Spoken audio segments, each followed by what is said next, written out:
Ütle, oled sa kütt või oled sa saakloom? Mina olen Mikk King of Spadesist. Nagu sa tead, meestekuu hakkab lõppema ja nii hakkab lõppema ka võimalus osa saada meie meestekuu eripakkumisest, kus sa saad Flagshipi pluss tournamenti suurepärase erihinnaga. Kui sa ei ole seda pakkumist veel kasutanud, siis hops, pane see video pausile, mine kingofspades.ee ja kasuta seda võimalust. Nüüd aga video juurde. See on üks minu lemmikraamatuid Extreme Ownership ja selle on kirjutanud legendaarsed Ameerika mereväe eriüksuslased Jocko Willink ja Leif Babin. Ja selles raamatus nad räägivad ühest väga erilisest mõtteviisist, millel on otsene mõju nende tiimimeeste nii vaimsele kui füüsilisele suutlikkusele. Ja see mõtteviis on vaikimisi agressiivsus. Nimelt oli Jocko Willink tähele pannud oma pika mereväelase karjääri puhul seda, et palju lihtsam oli minna täitma ülesandeid, mis olid agressiivse alatooniga. Sa lähed kuskile midagi õhku laskma, sa lähed kedagi päästma, sa lähed midagi ründama. Versus see, kui sa pead olema kaitserežiimis, näiteks turvama mingit konvoid. Esimese puhul tunnevad ta ise ja ta mehed ennast nagu jahimehed. Sa lähed midagi tegema, sa oled proaktiivne ja põhimõtteliselt sa tunned, et sa kontrollid tempot ja takti.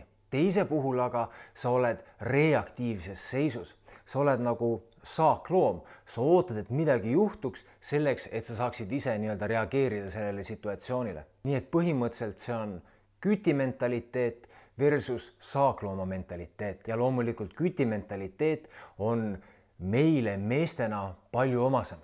Nii hakkaski Willink enne igat operatsiooni enda meestele sisendama, et vahet ei ole, kas ülesande eesmärgiks on midagi rünnata või midagi kaitsta. See mentaliteet, see vaikimisi mentaliteet peab olema ründaja mentaliteet.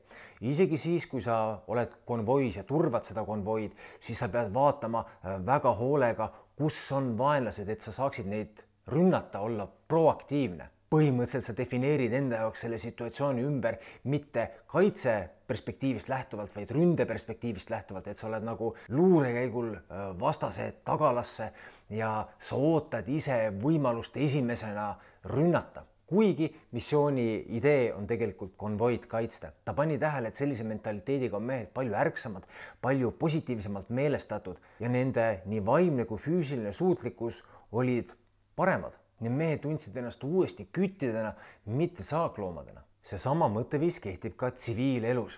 Meil kõigil on elus igal ajahetkel rida probleeme ja probleemidele saab läheneda kas kütimentaliteedist või saaklooma mentaliteedist. Kui me läheneme saaklooma mentaliteedist, siis me oleme sageli hirmunud, ärevil, teeme ebaratsionaalseid otsuseid. Sageli on see hirm isegi halvav. Me oleme põhimõtteliselt nagu hirv autotuledes. Kui me läheneme sellele probleemile aga kütimentaliteedist, siis, nagu me ütlesime, tunneme, et me suudame seda situatsiooni paremini kontrollida, meie oleme need proaktiivsed ja meie saame aidata reaalselt ja aktiivselt selle probleemi lahendamisele kaasa. Ma väga loodan seda, et selles eriüksuslaste suutlikkuse tehnikate minivideoseeriast leidsid endale midagi olulist ja oled juba praeguseks midagi ka enda ellu rakendanud.